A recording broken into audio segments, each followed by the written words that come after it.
All right, it looks like we are live. So I want to welcome everybody to the NIL Office Hours, a virtual panel discussion presented by NextUp Partners.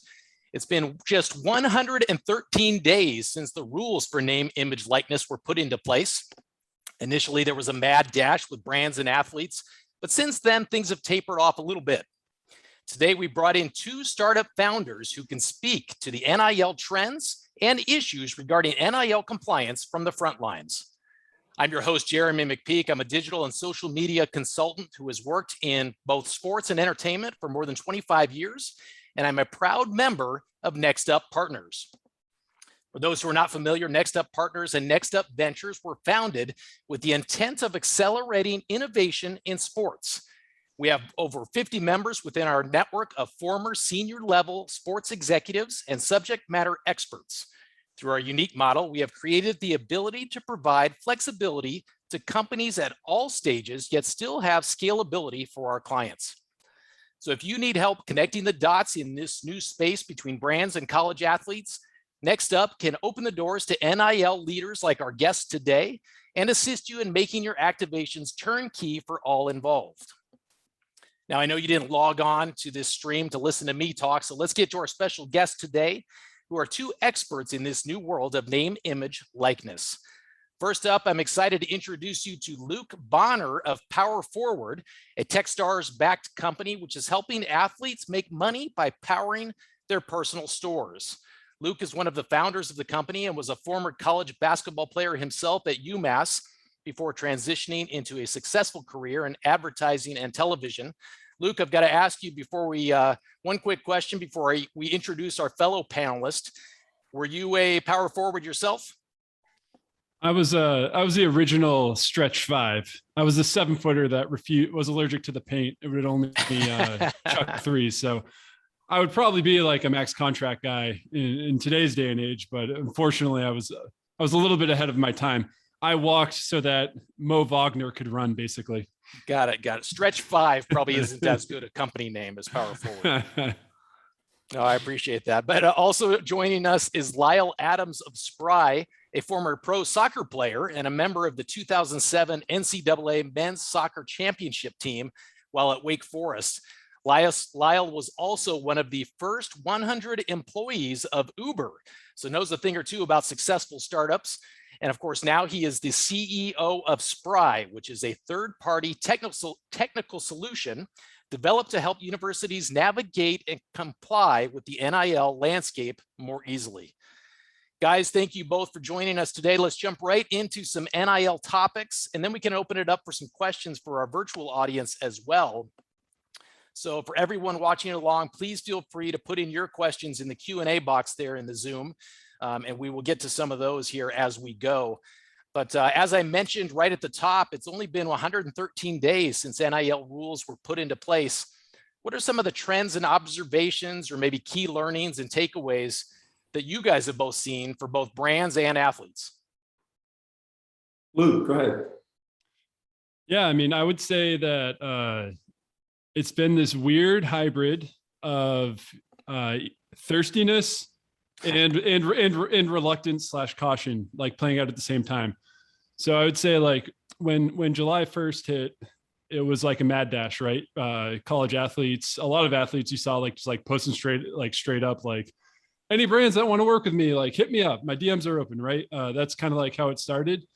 And then with the different rules, state to state, school to school, all that stuff, I feel like that quickly shifted to this area of like caution. And there were some, higher profile instances within the industry where some athletes signed really bad kind of like contracts that they probably shouldn't have. And so some brands, right, it's great. It's like a way to differentiate and get into the sports space. Others I think are kind of just like being a little bit more patient, right? And like taking time and waiting to see what unfolds, because it's still very liquid. So if you're a bigger brand, even committing to like a larger scale long-term deal is a little risky right now, when theoretically the rules around NIL can change at any point. Yeah, absolutely. Lyle, you and I talked yesterday about this, and not all athletes are going to get huge deals, long-term deals, but it's still important for these college athletes. No, absolutely. Similar to what Luke said, it was a mad dash, the first 2 weeks of July. Things have kind of calmed down, but there's still a curiosity that exists in the space with student athletes, understanding like what they can and cannot do, what brands they can and cannot work with, and more importantly, how to reach out to those brands, how to like market yourself. As Luke mentioned, some of the more prominent athletes or the household names sign deals really early on. Unfortunately, I wasn't a stretch five like Luke. I played soccer. I would have had to reach out to local companies, and these kind of I didn't know how to do that at 18 and 19. So that's kind of where we're at, the caution approach now. It's like saying, hey, we've now had 3 months of data or learnings. Let's now leverage what we've seen now and improve the next 3 to 6 months for these student athletes as the market evolves. Because as Luke said, it's super fluid right now. And for us, you're seeing new trends and shifts every 2 weeks as something new arises, a new business model, a new company, a new opportunity. So it's like taking these lessons learned and building upon them. Right. And Lyle, talk about the deals that these kids are getting. It's helpful for them, even if it's not a 6-figure deal, a sponsorship deal. Some of the athletes are getting smaller deals, but that's huge for them. Absolutely. I mean, like, I can only speak for myself, right? Like, having a modest allowance in college, me having $100 deal, $100 extra in my pocket per month was a big deal, right? Like, yes, it's not maybe 6 figures or meaningful income long term, but in college, any additional income is a wonderful thing. So for us, I was looking at some numbers now. The average value some weeks is 4 digits on our platform, whereas the median value is a little less. Some months, some weeks or months it flips. So we've seen everything from 5-digit opportunities to $100. It's not just predicated on the revenue generating sports as well. Like you've seen 21 different sports, be able to take advantage of NIL so far. And the gender mix is pretty much equal. I think it's 42 male, 48% female so far. So everyone is taking advantage of NIL, which I'm really excited to see. Absolutely. Yeah, I think there's there's this like oversimplification of NIL at times where you tend to like go straight to like influencer type of activity, right? But NIL, when we talk about that, it's really like everything, right? It's so not just like from a monetary standpoint, right? It's like anything you do. Like when I was in college, I couldn't have Luke Bonner basketball camp, right? Because that would be me profiting off of my own name, image, and likeness. I still worked at a basketball camp, and I still have a basketball camp business 18 years later, right? And I make decent money in a week off of that. So beyond like, just straight up endorsements, it's really this freedom now to engage in any sort of enterprise activity, not necessarily just in the endorsement space. So the value of that, I think, expands far beyond even a paycheck, right? It's like what you learn by engaging in those activities is stuff that's going to stay with you and build kind of throughout your entire professional career, such that when you do transition out of your sport, many athletes are kind of like aren't able to participate in like a lot of professional development that most college students participate in. So I view it as like this like really great thing from a professional development standpoint, where when you move on, you will have some experience right outside of the realm of I'm a 7 foot tall guy who can shoot 3-pointers. That's a good point. Luke, you mentioned that NIL rules vary by state to state. And I know there are a lot of complexities there for compliance. How are both of your platforms or firms helping folks in navigating through those NIL rules? Yeah, I mean, I think we might be a little different than, I don't know, maybe not, I hope not. But we are being operating with care, I would say. So if college athletes have questions, we try to answer them as best we can, or steer them to resources who can help them out. I personally, like, I've been involved with trying to reform college athletics for about 15 years now. So I have pretty deep connections with, like the NCPA, the National College Players Association, College Athletes Players Association, and a bunch of lawyers who are doing pro bono work to support athletes. Right. So we always like try to like steer athletes to the right folks for any questions they have. And we always just make sure like whatever we're doing, like, run it through compliance. We will happily talk to your compliance officers, whoever we need to talk to, right? Like just so there's clarity kind of in setting those expectations up front of what's going on and what's going to happen. We found that like that's been like very well received, because I think that there's a little bit of a lack of trust, I think, with a lot of the athletes, because there's been so many just like businesses propping up that are like, we're an NIL business, come here and make these ridiculous amounts of money that are not realistic. So from our perspective, it's just been like, let's be open, honest about kind of what our business is, who we work with, how we do it, and make sure everyone's kind of clear on that. And that's how we've been operating on our end. And then we always make sure they're, from like a contractual standpoint, that you're not bound should, the rules change in any sort of way, like, that we're kind of like sticking with, language that complies with the more restrictive states. So it's like easier to err more on the side of caution than to like try to get away with as much as we can. Sure. And Lyle, how about you guys? How are you helping universities kind of deal with that? As we're focused on the compliance side, so we have a few members of the team who are former compliance directors at D1 institutions. So we're really buttoned up with the legalese of NIL right now. Because there's 7 states initially that have their own rules. Some have not passed their own. Some schools are in states where there's no law, so the school has written their own. So we spend a good chunk of time making sure that we're up to date and always updating our resources internally and externally to make sure that student athletes and schools have the information that they need to stay compliant. Because as Luke mentioned, that's the most important thing for us, is making sure the student athlete doesn't lose eligibility inadvertently, right? Because like you only know what you need, right? And so right now there's so much going on with NIL, these new brands, these new opportunities, these new companies. So for us, making sure that we can provide straight guidelines to student athletes and their university counterparts is, our number one priority, because at the end of the day, we want to make sure someone is still eligible to play. Because if they're eligible to play, they can monetize from their name, image, and likeness. Yeah, it makes sense. Do you think there should be a set of national rules, or do you think we're heading that direction where we're going to see that soon? I think we're trending in that direction. To be very honest, it will make things a lot easier for everyone involved. Like I think it will help brands out, right? Because you have situations where like from Florida. Florida has different rules than the state of North Carolina right now. So if I go home to Florida, what rules do I have to adhere to? If I go visit my best friend who's from California, I do a camp there, they have different rules than Florida and North Carolina right now. So it's kind of difficult for the brands to navigate, which is probably why they're taking a cautious approach right now.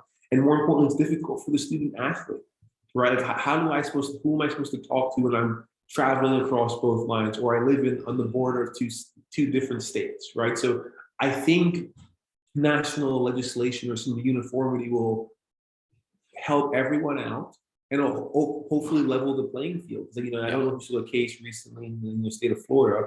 I believe a quarterback at a university did a deal with a brewery. That wouldn't be allowed in Pennsylvania or Texas or Alabama, where they have morality clauses in the NIL bills. So if we truly want equal opportunity within collegiate athletics across the 3 divisions, some national legislation would help. Yeah, absolutely. Luke?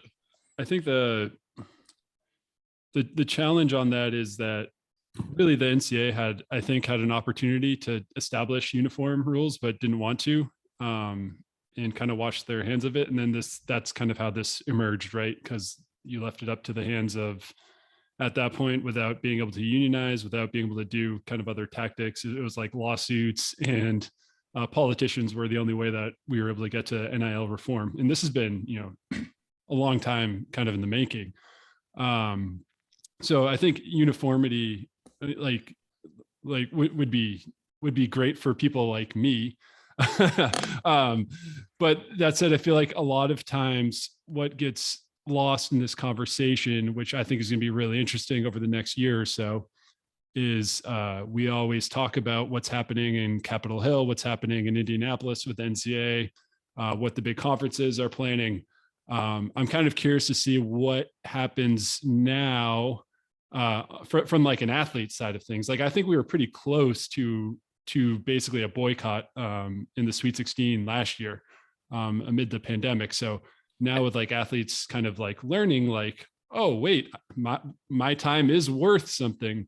I think that that's theoretically going to create an opportunity for more of like that labor movement that's kind of gone pretty far over the last decade. So I'm curious to see what happens kind of on that front. There was, the recent NLRB quote around, athletes should be able to unionize. And then there's complications with that too, from like a employee-employer relationship. Like who would you be negotiating with as if you are an employee of the university as a college athlete, right? Like, are you negotiating with your specific university? In which case there's hundreds of disparate unions. Is it the NCAA? Is it your conference? So on and so forth. But so I think we're heading towards like down this path where uniformity is going to be essential. I'm just curious, like who's going to be driving what those guardrails are, right? Is it going to be just handed down, from some centralized, entity, or are the players actually going to, be involved in what those are? Yeah, no question. It's a complicated situation for sure. Just a reminder to everybody in our virtual audience, you can ask questions to Lyle or Luke or both there by just adding your questions to the Q&A box. So feel free to do that as we go along here throughout the session. Guys, where do you see the biggest opportunities around NIL over the next, let's say, 6 months for both athletes and brands? I think it's leveraging all athletes. I just like I said, I played an Olympic sport, and I know the audience is different. We're not really on TV as much, but what we've seen so far is you still have your local audience in your local community, your hometown. You're within your ecosystem. So I think now, as brands start looking at NIL, it's a great way, in my opinion, to reach a different audience within your target demographic. For me personally, but from an athlete standpoint, similar to what Luke said around the education, like the teaching of these concrete skills that can put you on a path now post-graduation that you can leverage for a future job. Yeah. Like, if you're running a small business in college, whether it's a camp or selling merchandise or, being an influencer, you have to manage your books, you have to pay taxes, you have to have, certain business practices that many people don't get those skills until they graduate college. So for me, NIL teaches student athletes these tangible skills that they can leverage to, accelerate their careers. And I think that's a really great opportunity for them going forward. I think the biggest opportunity on the athlete side is like for your higher tier athletes, it's really around kind of like laying groundwork for brand building and for like audience development / ownership, right? Big programs, it's pretty standard to have like, rules around posting even on like social media during the season, like in years past, right? Like big universities, like players aren't allowed to, they have to lock your account. You're not supposed to post during the season. You can't do that now, right? That's going to be a competitive disadvantage for you from a recruiting standpoint. So I think that the big opportunity, if you're like a top tier player, is kind of like, it's an opportunity to start to attract long-term partners. So really looking at what are like non-endemic opportunities that you can establish now. Some of the elite tier athletes are going to wait on like big endemic deals, right? Until they're at the professional level and they have their full representation long-term set in place, all that sort of thing. And then for all the athletes, I think, again, like Lyle said, it's like, I mean, I was a mid-major basketball player on the national scale. I'm not shit, but where I'm from, I was the shit, right? Like everyone knows me in New Hampshire. And I could, success for someone like me, if I'm making a few $100 a month doing something, that's great. So I think like right now is you have these like diehard fan bases on campus at the university. So what can you do now to kind of like pull those people into your journey so that they stay with you along the way as well? And that's part of kind of like what we're trying to build with our company too. We talk about that sort of thing a lot. Yeah. As a storyteller, I love hearing that. Let's talk about businesses real quick. How do the opportunities differ, do you guys think, for a small business owner versus national brands when it comes to NIL? I think there's a lot of opportunity for small business personally. I think it's like really, and for athletes to engage with small business, it's like a really hot thing. It reflects really well. You can project certain things about yourself as an athlete as well. I mean, we've had, even at Power Forward, like we host these stores, I've had local businesses contact us, like wanting to do like product collaborations with players that I've never heard of, honestly. Like they're not major players, but they're from that area and they're very important to that area.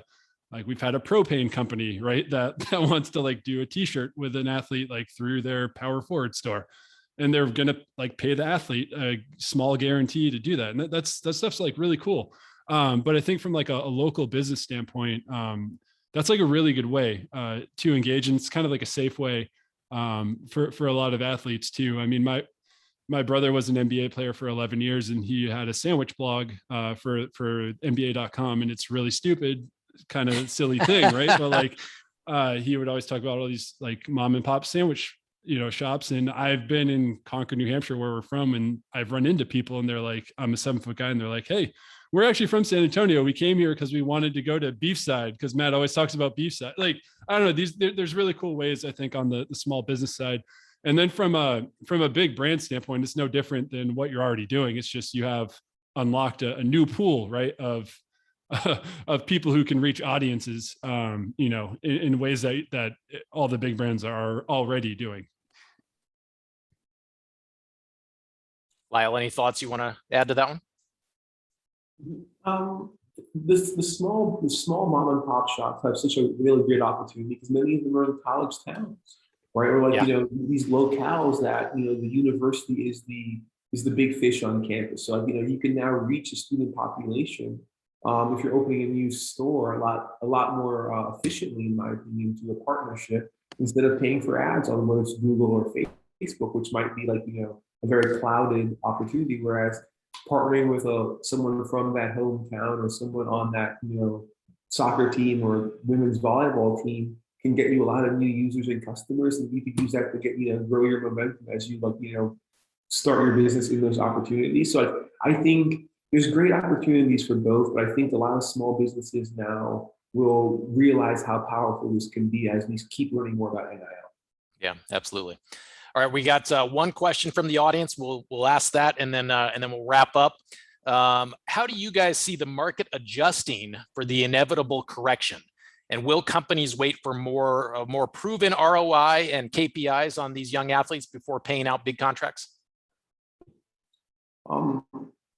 Yes and no. I think that you will see maybe some correction, but it comes down to what the company's main objective is. Is it to gain visibility? Is it to gain publicity? Because if that's the case now, those are very difficult things to, report on or analyze from a KPI standpoint, right? It's like, hey, how many eyeballs? I mean, you can do eyeballs, but now if you do a lot more foot traffic or a lot more attention as a result of this partnership, I think those will continue. I can foresee, though, a lot more promo code opportunities arising in the future, saying if you post this, you get now a kickback of sales. I can see those starting to develop a lot more instead of just a flat check, or maybe even tiered payments in terms of like, hey, here's now an agreement over 6 months. You'll get 25% up front, you'll get 25% after the next wave of posting, and you'll get the rest at the end. So I can see some innovative new revenue, compensation structures developing, but as with any other business, that's bound to happen as you learn more.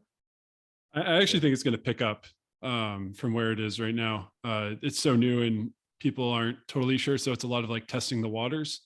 Even like the big agencies are trying to figure out like, how do we want to approach NIL? If you think about the structure of the big talent agencies, the anchor of those businesses are typically those big contracts where you're guaranteed, recurring revenue with a small percentage of a team deal, year over year. And then you augment that with marketing dollars and things like that, where you get a higher clip. So I think we're going to see like people start to figure out like right now it's a lot of like testing, right, and experimentation. Yeah. So I think eventually people are going to figure it out. And I think that it'll become more commonplace. And I think like the biggest takeaway to me so far is like, there's been activity and the sky has not fallen and people are still watching college football on Saturdays. It's really not that big of a deal, right? It's like someone making money basically off of themselves, which is not like a huge piece of reform, in my opinion, from a college athletics standpoint. Absolutely.